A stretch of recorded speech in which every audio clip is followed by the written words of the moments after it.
Guys, welcome back to the Linux series. So ఈరోజు వచ్చేసి మనం సాఫ్ట్వేర్ మేనేజ్మెంట్ గురించి తెలుసుకున్నాం. సో మనం రోజు టర్మినల్లో చేస్తున్నాం కదా. సో ఈరోజు జస్ట్ ఇది ఎక్స్ప్లెనేషన్ వరకే. సో ఈ సాఫ్ట్వేర్ మేనేజ్మెంట్ అనేది వాస్ట్ టాపిక్. సో మనకి సింపుల్గా మనం ఒక 2-3 పార్ట్స్లో తెలుసుకునేద్దాం. సో ఫస్ట్ పార్ట్లో జస్ట్ థియరీ, మనకి ఇదేంటే ఏంది, దానివల్ల మనం ఏమేమి చేయొచ్చు, కమాండ్స్ ఏవి అనేసి జస్ట్ ఊరికే తెలుసుకుందాం అంతే.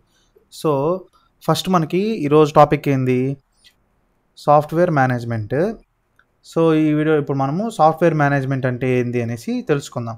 సో బేసికల్లీ మనకి సాఫ్ట్వేర్ అంటే మనకు ఒక బేసిక్ ఐడియా ఉంటుంది. సాఫ్ట్వేర్ అంటే it is a set of programs design to perform specific task. అంటే అదొక సెట్ ఆఫ్ ప్రోగ్రాము, కొన్ని అంటే మనకు కావాల్సిన టాస్క్లు అవి పర్ఫామ్ చేసేదానికి మనం ఆ ప్రోగ్రామ్ డిజైన్ చేస్తాము.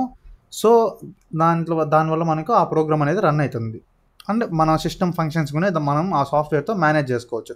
ఫర్ ఎగ్జాంపుల్ ఈ సాఫ్ట్వేర్స్లో మనం చూసుకుంటే వెబ్ బ్రౌజర్స్ లైక్ మనకి క్రోమ్ కానీ, Mozilla fire pox and Opera, like మన దీంట్లో విండోస్లో చూసుకుంటే మనకి మైక్రోసాఫ్ట్ ఎడ్జ్ అలాంటివి. అండ్ నెక్స్ట్ టెస్ట్ ఎడిటర్స్ కొన్ని ఉంటాయి కదా, మన మొబైల్లో చూసుకున్నా కూడా టెస్ట్ ఎడిటర్స్ ఉంటాయి. అండ్ నెక్స్ట్ కొన్ని monitoring tools like system monitor చేసేదానికి.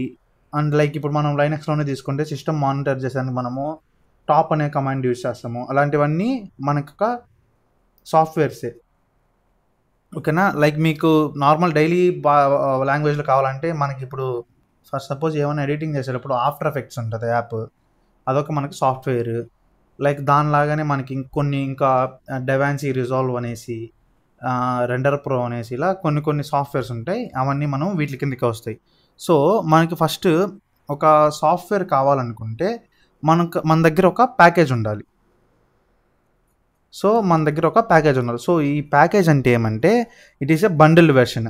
దాంట్లో మనకి సాఫ్ట్వేర్స్ ఉంటాయి. లైక్ సాఫ్ట్వేర్ సంబంధించిన బైనరీస్ కానీ, కాన్ఫిగరేషన్ ఫైల్స్ కానీ, మెటాడేటా, ఇన్స్టలేషన్ స్క్రిప్ట్స్ అన్నీ ఉంటాయి. ఫర్ సపోజ్ ఇప్పుడు మీరు ఏమన్నా క్రోమ్లో నుంచి లైక్ ఏదో ఒక యాప్ ఒకటి డౌన్లోడ్ చేశారు. లైక్ మనము ఈ VMware గురించే మాట్లాడుకుందాం. ఈ VMware గురించి మనం డౌన్లోడ్ చేసుకున్నాం అనుకోండి. VMwareతో పాటు నాకు అదే ఫోల్డర్లోనే దానికి సంబంధించిన ఇన్స్టాలేషన్ స్క్రిప్ట్స్ డౌన్లోడ్ అవుతాయి అండ్ ఇన్స్ట్రక్షన్ ఫైల్స్ డౌన్లోడ్ అవుతాయి. అండ్ నెక్స్ట్ వచ్చేసి మనకి దాంట్లో ఉండే ప్రోగ్రామ్ ఫైల్స్ డౌన్లోడ్ అవుతాయి.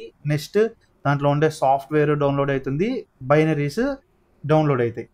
సో ఇవన్నీ కలిపితే మనకి ఒక ప్యాకేజ్, దీన్ని మనము ఒక ప్యాకేజ్ అంటాం.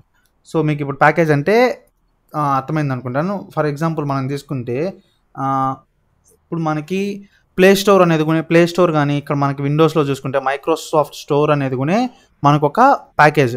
ఆ ప్యాకేజ్లో మనకి ఏమేమి ఉంటాయి, ప్రతి ఒక్క యాప్స్ ఉంటాయి. ఇప్పుడు ప్లే స్టోర్లో చూసుకుంటే మనకి BGMI కానీ, ఫ్రీ ఫైర్ కానీ, లేకపోతే మనకి లైట్ రూమ్స్ కానీ అండ్ లైక్ చాలా యాప్స్ దాంట్లో ఉంటాయి. సో ఇదంతా కలిసి ఒక ప్యాకేజ్. ఈ ప్యాకేజ్ లోపల నాకు ఈ సాఫ్ట్వేర్స్ ఉన్నాయి. సో మనకెందుకంటే మనం ఎప్పుడైనా మైక్రోసాఫ్ట్ స్టోర్ నుంచి కానీ, లేకపోతే ప్లే స్టోర్ నుంచి డౌన్లోడ్ అయినప్పుడు ఇలా ఇన్స్ట్రక్షన్స్ కానీ, లేకపోతే ఇన్స్టాలేషన్ ప్యాకేజెస్, ప్రోగ్రామ్ ఫైల్స్ అవేం రావంటే ఆల్రెడీ మన మొబైల్ అనేది ఈ మైక్రోసాఫ్ట్ స్టోర్ లేకపోతే ప్లే స్టోర్ అనేసి ఉంటుంది. సో ఆ ప్లే స్టోర్ ఉన్నప్పుడు ఏముంటుందంటే ఫస్ట్ డైరెక్ట్గా బై డిఫాల్ట్ కానీ ఈ ప్లే స్టోర్ నుంచో లేకపోతే ఈ మైక్రోసాఫ్ట్ స్టోర్ నుంచో మనకి అనేది ఇన్స్టలేషన్ స్క్రిప్ట్స్ డౌన్లోడ్ అయిపోయింటాయి అండ్ ఇన్స్ట్రక్షన్స్, దీనికి సంబంధించిన ప్రోగ్రామ్ ఫైల్స్, బైనరీస్ అన్నీ ఆల్రెడీ డౌన్లోడ్ అయిపోతాయి. సో ఆల్రెడీ డౌన్లోడ్ అయిపోయినప్పుడు ఏం చేస్తుందంటే మన సిస్టంలోకి అవేమి లైక్ ఫైల్ మేనేజర్లోకి వాటికి రాకుండా ఒక సింగిల్ పీస్ ఆఫ్ డేటా లాగా మనకి యాప్ అనేది వచ్చేస్తుంది. సో ఇలా మనకి మైక్రోసాఫ్ట్ స్టోర్ నుంచి అయినా ప్లే స్టోర్ నుంచి డౌన్లోడ్ అయితే ఇట్లా అవుతుంది. అదే మన క్రోమ్ నుంచి అయితే మనమే సపరేట్గా ఇలా ఇవంతా డౌన్లోడ్ అయితే సపరేట్గానే మనము దాన్ని సెటప్ చేసుకునేటప్పుడు ఇవన్నీ కంబైన్ చేసుకొని సెటప్ చేస్తే మనకేమవుతుంది, యాప్ అనేది ఒకటి ఇన్స్టాల్ అవుతుంది. సో దీన్ని మనం ప్యాకేజ్ అంటాం. సో ఈ ప్యాకేజ్కి వచ్చేసరికి మనకి ప్యాకేజ్ మేనేజ్మెంట్ అనేసి ఒక topic. So package management. So ఈ ప్యాకేజ్ మేనేజ్మెంట్ అంటే ఏంటంటే నార్మల్గానే handling the software packages. Like ఏమేమి ఉంటాయంటే దీంట్లో ఇన్స్టాలేషన్ కానీ, అప్డేట్, రిమూవింగ్, అండ్ క్వైరీస్ ఏమన్నా మనం దాంట్లో సంబంధించిన క్వశ్చన్స్ ఏమన్నా లైక్ దాంట్లో ఏమన్నా ప్రోగ్రామ్ ఫైల్స్ ఏవేవి ఉన్నాయని తెలుసుకోవడం వల్ల మళ్ళీ నెక్స్ట్ రిపేర్ చేయడం, లైక్ ఎప్పుడైనా యాప్ అనేది క్రాష్ అయిపోతే దాన్ని క్రాష్ చేయడం అనేసి ఈ ప్యాకేజ్ మేనేజ్మెంట్ అంటాం. సో నెక్స్ట్ వచ్చేస్తే ప్యాకేజ్ మేనేజ్మెంట్ ప్యాకేజ్ అంతే ఇంతే. నెక్స్ట్ మనం మెయిన్ టాపిక్ మన దానికి వచ్చేద్దాం.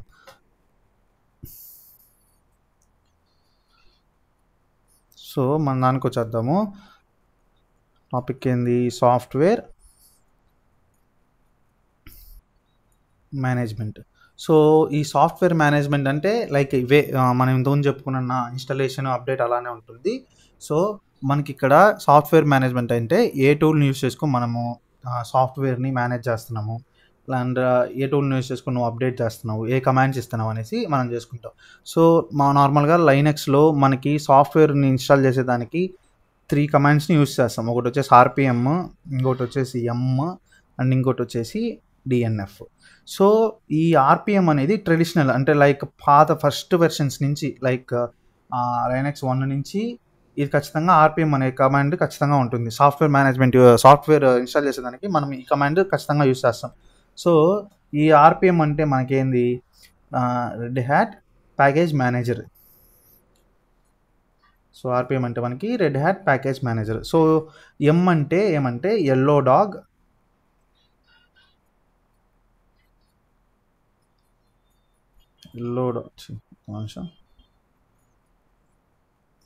Yellow dog updater modified.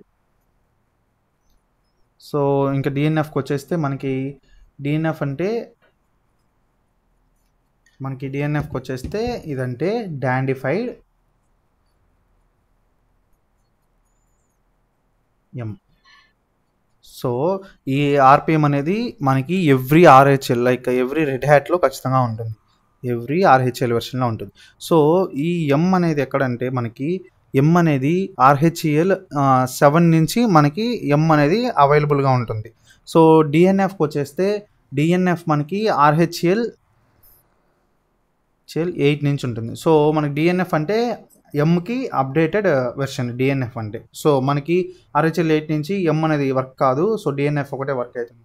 So for suppose మనం ఏమైనా ఇన్స్టాల్ చేసుకోవాలనుకోండి ప్యాకేజెస్, ఇప్పుడు మనము ఆర్హెచ్ఎల్ 7 వెర్షన్ యూస్ చేస్తున్నాము, 7.4 అన్ని. సో మనము ఎమ్ ద్వారా ఇన్స్టాల్ చేసుకోవచ్చు. మళ్ళీ తర్వాత ఇక్కడ ఇన్స్టాల్ అనేస్తాం. ఫర్ ఇన్స్టాలేషన్ అయితే ఎం ఇన్స్టాల్, మన సాఫ్ట్వేర్ నేమ్ నేను టెల్నెట్ అనుకుంటాను, సో టెల్నెట్ ఇస్తాను, అలా మనకి డౌన్లోడ్ అవుతుంది. సో అప్పుడు మనకి ఒకవేళ అన్ఇన్స్టాల్ చేసుకోవాలంటే సేమ్ ఎం అన్ఇన్స్టాల్ టెల్నెట్ అని ఇస్తాం. సో ఇవి ఎమ్ ద్వారా మనం చేసుకోవచ్చు. సో నెక్స్ట్ వచ్చేస్తే ఇప్పుడు నువ్వు ఇన్ని చెప్పావు కదా, ఆర్పిఎం, ఎమ్, డిఎన్ఎఫ్ అనేసి. ఎమ్కి డిఎన్ఎఫ్కి ఏం డిఫరెన్స్ లేదు, జస్ట్ అప్డేటెడ్ వెర్షన్ లాగా ఉంటుంది.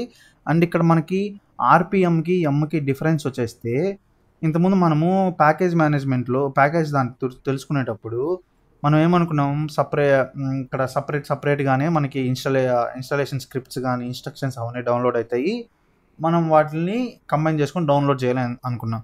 సో ఇప్పుడు ఆర్పిఎం యూస్ చేసేస్తే ట్రెడిషనల్ వే. అది ట్రెడిషనల్ వే అంటే మనకి ఇప్పుడు డిపెండెన్సీస్ అనేసి ఉంటాయి. సో ఆ డిపెండెన్సీస్ ఎందుకు హెల్ప్ అవుతాయి అంటే, ఒక ప్యాకేజ్ ఇన్స్టాల్ అయ్యేదానికి ఆ డిపెండెన్సీస్ అని హెల్ప్ అవుతాయి. సో ఎమ్ ఇన్స్టాల్ చేసినప్పుడు ఆటోమేటిక్గా మనకి డిపెండెన్సీస్ అనేవి డౌన్లోడ్ కావు. మనం సపరేట్గా ఆ యాప్కి సంబంధించిన డిపెండెన్సీస్ ఏమన్నా ఉన్నాయా అనేసి తెలుసుకున్న తర్వాత మనం ఆర్పిఎం ద్వారా ఇన్స్టాల్ చేసుకుంటాం. అదే ఎమ్కి వచ్చేస్తే ఈ డిపెండెన్సీస్ ఉన్నా లేకపోయినా మనకి ప్యాకేజ్ అనేది ఇన్స్టాల్ అయిపోతుంది. వితౌట్ డిపెండెన్సీసే ప్యాకేజ్ అనేది ఇన్స్టాల్ అయిపోతుంది.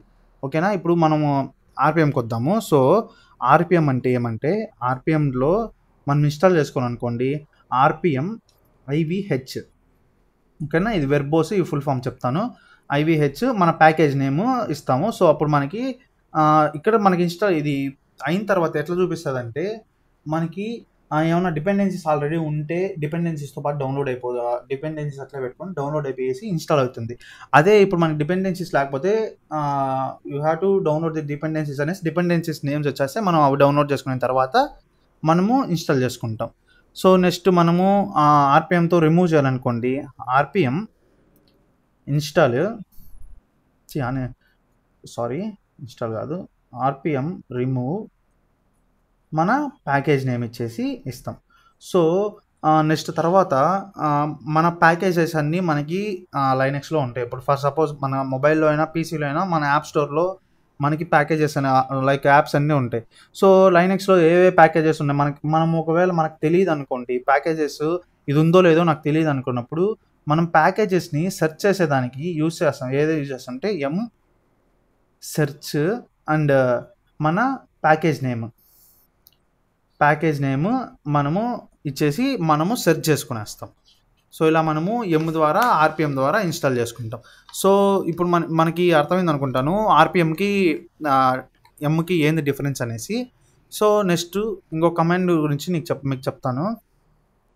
సో ఇంకో కమాండ్ ఏదంటే ఎమ్ గురించి మనం ఎక్కువ మాట్లాడుకుంటాము. సో రెపో లిస్ట్ ఇద్దాం. సో రెపో లిస్ట్ అంటే ఏమంటే లైక్ మన సిస్టంలో కానీ ఎన్ని నెంబర్ ఆఫ్ ప్యాకేజెస్ ఎన్ని ఉన్నాయి, లైక్ కమాండ్స్ మనకి ఇప్పుడు ప్రతి ఒక్క కమాండ్ ఒక ప్యాకేజ్ కిందకే వస్తుంది.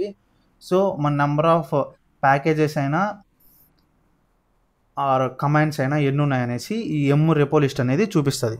సో మనం దీనికోసం అనేసి యూస్ చేస్తాం. ఇంకా కమింగ్ మనకి ఆర్పిఎంకి ఒకసారి వద్దాం. సో ఆర్పిఎం ఏంది, మనం ఇంతకుముందు ఏం చెప్పుకున్నాము, వెన్ ద అంటే రెపాజిటరీస్ అనేవి మనకి లైక్ ఇప్పుడు మనము ద్వారా రిపాజిటరీస్ అనేవి లేవు అనుకోండి, అప్పుడు మనం ఆర్పిఎం అనేది యూస్ చేసుకొని ఆ ప్యాకేజ్ని ఇన్స్టాల్ చేసుకుంటాం. ఓకేనా. ఈ రెపాజిటరీ ఏమంటే మనకి లైక్ చూసుకుంటే ఇప్పుడు మన సిస్టంలో కొన్ని టైప్స్ ఆఫ్ యాప్స్, ఒక సర్టెన్ నెంబర్ ఆఫ్ యాప్స్ మనకు ఉంటాయి. ఆ నెంబర్ ఆఫ్ యాప్స్కి రెపాజిటరీస్ అనేవి ఉంటాయి. సో వాటికి హెల్ప్ చేసేవి. సో రెపాజిటరీస్ అంటే లైక్ మీకు ఎట్లా చెప్పాలంటే, ఇప్పుడు ఫర్ సపోజ్ ఒక 2 బ్లాక్స్ ఉన్నాయనుకోండి, ఈ 2 బ్లాక్స్లో డేటాని లైక్ ఈ 2 బ్లాక్స్లో డేటా మనము రెపాజిటరీ అంటాం. ఇక్కడ నెంబర్ ఆఫ్ డేటాస్ ఉంటాయి, వాటినంతా కలిపి మనము ఒక రెపాజిటరీ అంటాం.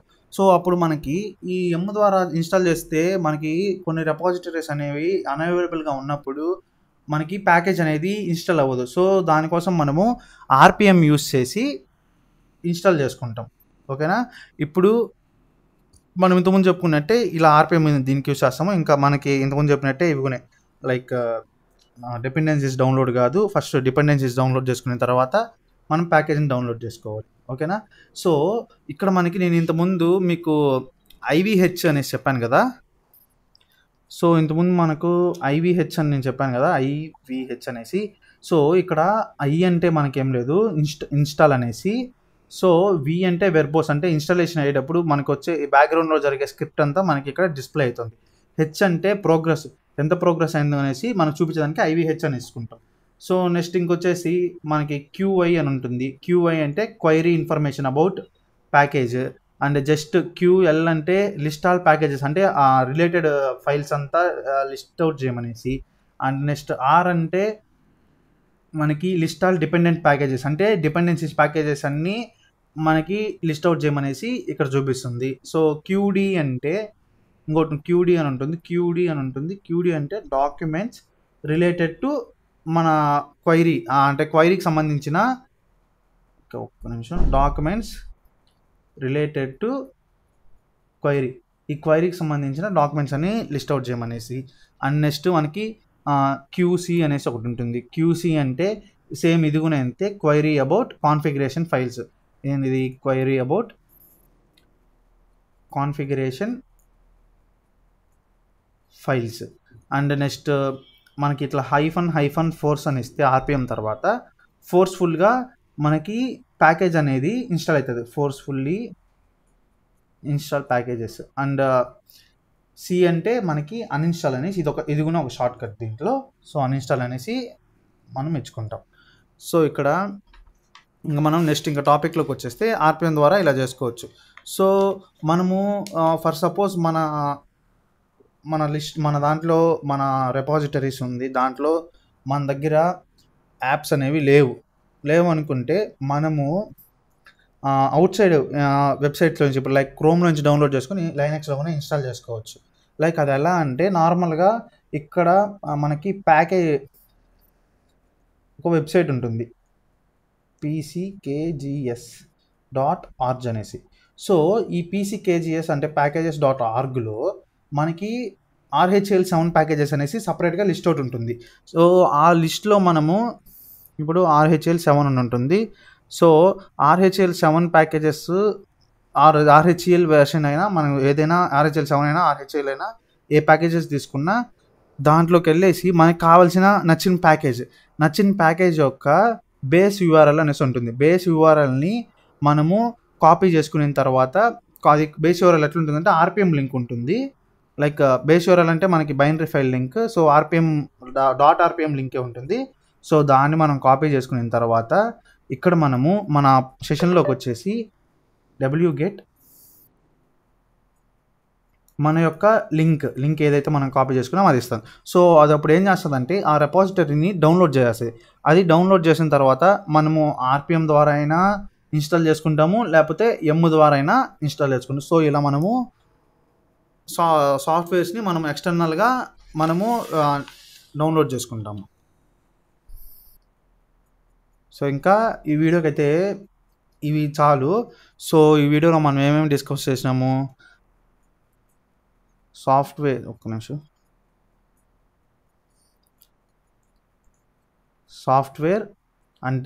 అంటే ఏంది, ప్యాకేజ్ అంటే ఏంది, అండ్ ప్యాకేజ్ మేనేజ్మెంట్ అంటే ఏంటి, లైక్ దీని తర్వాతే సాఫ్ట్వేర్ మేనేజ్మెంట్ అంటే కూడా ఏంటి. సాఫ్ట్వేర్ మేనేజ్మెంట్ ప్యాకేజ్ మేనేజ్మెంట్ రెండు ఒకటే. సో నెక్స్ట్ మనము గురించి తెలుసుకున్నాము, అండ్ ఆర్పిఎం గురించి తెలుసుకున్నాము, డిఎన్ఎఫ్ గురించి తెలుసుకున్నాము. సో ఈ డిఎన్ఎఫ్ అనేది రెండు ఒకటే. సో ఇప్పుడు మనము నెక్స్ట్ ఇంకేం చేసుకున్నాము, ఎక్స్టర్నల్గా ప్యాకేజెస్ని ఎలా డౌన్లోడ్ చేసుకోవచ్చు అనేసి తెలుసుకున్నాం. సో ఇవి జస్ట్ మనకి థియరీ లాగా ఇది గుర్తుపెట్టుకోండి. నెక్స్ట్ వీడియోలో మనము ఇవి ప్రాక్టికల్గా చేద్దాం. సో ఎలా మనం ఇన్స్టాల్ చేసుకుంటాము, ఎలా మనం చేసుకుంటాం అనేసి. సో ఇంకోటి అడిషనల్గా ఏమంటే మనకి RHELలోనే పాపులర్ అంటే ప్యాకేజ్ మేనేజ్మెంట్కి పాపులర్ కమాండ్స్ టూల్స్ కొన్ని ఉంటాయి. సో అవేవేవంటే మనం ఇంతకుముందు చెప్పుకున్నట్టే ఆర్పిఎం, డిఎన్ఎఫ్తో తర్వాత జైపర్ అనేసి ఒకటి ఉంటుంది. సో ఈ జైపర్ తర్వాత ఏపీటీ అనేసి ఒకటి ఉంటుంది. సో ఈ జైపర్ అనేది సుసి లైనక్స్లో ఎక్కువ యూజ్ చేస్తారు, అండ్ ఈ ఏపీటీ అనేది సెంటోఎస్లో ఎక్కువ యూజ్ చేస్తారు. సో ఇది మనకి అడిషనల్ జస్ట్ ఇంకా ఈ వీడియోకి అయితే ఇంతే. సో ఈ వీడియో ఇదంతా నేర్చుకునేస్తే మనకి సాఫ్ట్వేర్ మేనేజ్మెంట్ అనేది చాలా ఈజీగా ఉంటుంది. సో నెక్స్ట్ వీడియోలో మనం వచ్చేసి మన రెపాజిటరీస్ని ఎలా మన సిస్టమ్కి కనెక్ట్ చేసుకుంటాం అనేసి, లైక్ ఎక్కడెక్కడి నుంచి ఎలా కనెక్ట్ చేసుకుంటాము, అండ్ ఏ కమాండ్స్ ఇచ్చి మనం కనెక్ట్ చేసుకుంటాం అనేసి చూద్దాము. సో అండ్ ఆ రెపాజిటరీస్ ఎక్కడ ఉంటాయి, ఏ లొకేషన్లో ఉన్నాయని కూడా తెలుసుకుందాం. సో ఈ వీడియో మీకు అర్థమయ్యేటట్టుంటే సబ్స్క్రైబ్ చేయండి, అండ్ ఇఫ్ ఇన్ కేస్ మీకు అర్థం కాకపోతే కామెంట్ చేయండి, ఖచ్చితంగా నేను రిప్లై ఇచ్చేసి ఎక్స్ప్లెయిన్ చేస్తాను. సో లైక్ చేసి షేర్ చేయండి. సో వీడియోకి అయితే అంతే, మనం నెక్స్ట్ వీడియోలో మళ్ళీ కలుద్దాం.